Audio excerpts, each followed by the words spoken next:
Journalist అక్రమ అరెస్టును ఖండిస్తూ సూర్యాపేట జిల్లా కేంద్రంలో పాత్రికేయులు ఆందోళన చేపట్టారు.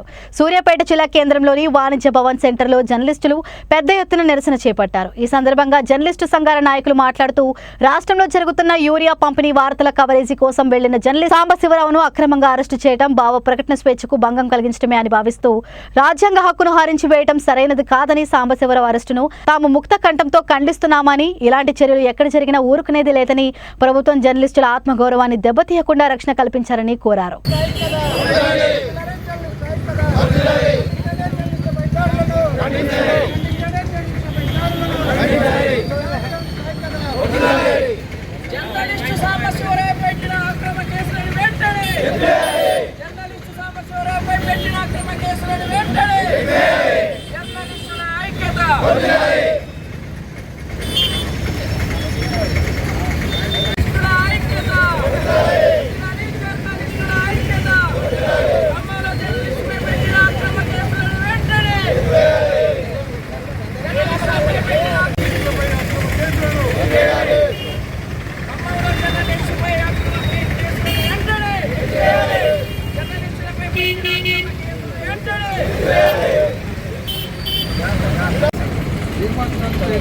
మిత్రులారా, ఇటీవల కాలంలో ప్రజా సమస్యలు వెలికితీసే క్రమంలో ఖమ్మం జిల్లా కొండెర్ల మండల కేంద్రంలో టీ న్యూస్ ఉమ్మడి జిల్లా ప్రతినిధి సాంబశివరావు రైతులు పడుతున్న కష్టాలను వెలికితీసి ప్రజలకు వివరించే ప్రయత్నం చేయగా పోలీసులు అక్రమంగా కేసులు బనాయించి జైల్లో పెట్టే పరిస్థితి మీ అందరికీ తెలిసిందే. ఈ విధంగా ప్రజాస్వామ్య దేశంలో నాలుగో స్తంభంగా ఉన్నటువంటి మీడియాపై అక్రమంగా కేసులు బనాయించి జైల్లో పెట్టి వృత్తిలో ముందుకు పోకుండా అడుగునే ప్రయత్నాలు జరుగుతూ ఉన్నాయి. ఇది ప్రజాస్వామ్యానికి విఘాతం అనే విషయాన్ని తెలియజేస్తూ ఉన్నాం. ప్రజా సమస్యలు వెలికితీసి పరిష్కరించడంలో కీలక భూమిక పోషించే పత్రికా రంగం కానీ, మీడియా రంగం కానీ, ఎలక్ట్రానిక్ మీడియా అన్ని రంగాలను అప్రమత్తం చేసి ప్రజలకు అండదండగా ఉండి సమస్యల పరిష్కారంలో ముందుండే మీడియాపై అక్రమంగా కేసులు భరించే చర్యలు ఏ ప్రభుత్వం చేపట్టినా, ఎక్కడ చేపట్టినా సరైనది కాదని చెప్పి మేము తెలియజేస్తా ఉన్నాం. ఇప్పటికైనా కొన్ని సంఘటనలో బాధ్యులుగా చేస్తూ సాంబశివరావుపై చేసిన అక్రమ కేసులు ఎత్తివేసి బేషరతుగా రాష్ట్ర ప్రభుత్వం కానీ, పోలీసులు కానీ క్షమాపణ చెప్పాల్సిన అవసరం ఉంది. ఎందుకంటే ప్రభుత్వాలు మారవచ్చు, కానీ పత్రికా రంగంలో ఉన్న పాత్రికేయ వృత్తిలో ఉన్న ఎవరు కూడా మారాల్సిన అవసరం ఉండదు. ఎందుకంటే వాళ్ళు ఎప్పుడు కూడా ప్రజల పక్షాన్నే ఉంటారు, సమస్యలు పరిష్కరించాలని డిమాండ్ చేస్తూ ముందుకు సాగుతూ ఉంటారు. అలాంటి వ్యక్తుల పట్ల పోలీసులు వాళ్ళు చేసిన నిర్లక్ష్యము, రైతులకు అవసరమైన యూరియాని అందించడంలో విఫలమైన అధికారులపై చర్యలు తీసుకునే ప్రయత్నానికి ముందుకు పోకపోగా విషయాన్ని వెలుగు చూపించి ప్రజలకు ఇబ్బందులు జరుగుతున్న విషయాన్ని చెప్పిన జర్నలిస్టుల మీద కేసులు పెట్టే చర్యలను మరొకసారి తీవ్రంగా ఖండిస్తున్నాం. ఇలాంటి సంఘటనలు భవిష్యత్తులో పునరావృతం కావద్దు. తక్షణమే సాంబశివరావు మీద పెట్టినటువంటి కేసులు బేషరతుగా ఎత్తివేయాలని చెప్పి డిమాండ్ చేస్తా ఉన్నాం.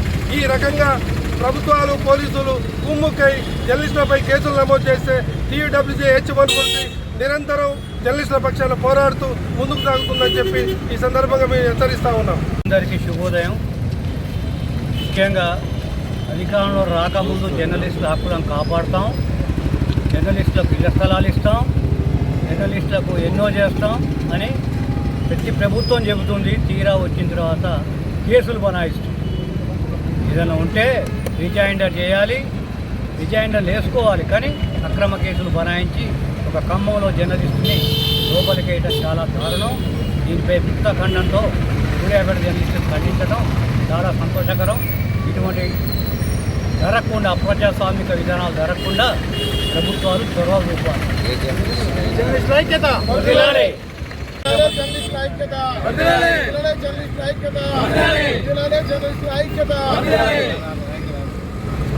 రాజ్యాంగబద్ధంగా ప్రజాస్వామ్యంలో అన్ని డిపార్ట్మెంట్లకు ఉన్నట్టుగానే ప్రెస్కు కూడా అన్ని విలువలతోటి కొనసాగుతుంది. ఏ ప్రభుత్వం ఉన్నా కానీ ప్రెస్ అనేది సమస్యలను వెలికితీసి చెప్తుంది.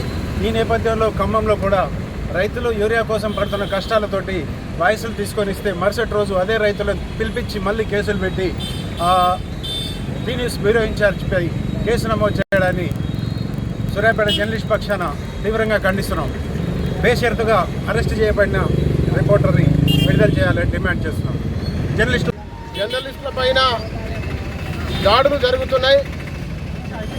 ఆ దాడులను జర్నలిస్టులు అందరం కూడా ఈరోజు రాష్ట్ర వ్యాప్తంగా అన్ని నియోజకవర్గ కేంద్రాల్లో అన్ని జిల్లా కేంద్రాల్లో ఈ దాడులను మేము మరి ఆ యూనియన్లకు అతీతంగా అందరం ఏకమయ్యి ఈ దాడులను మేము ఖండిస్తున్నాం. బేషరతుగా మరి ఖమ్మంలో ఏ జర్నలిస్ట్ అయితే అరెస్ట్ చేసారో వెంటనే విడుదల చేయాలి.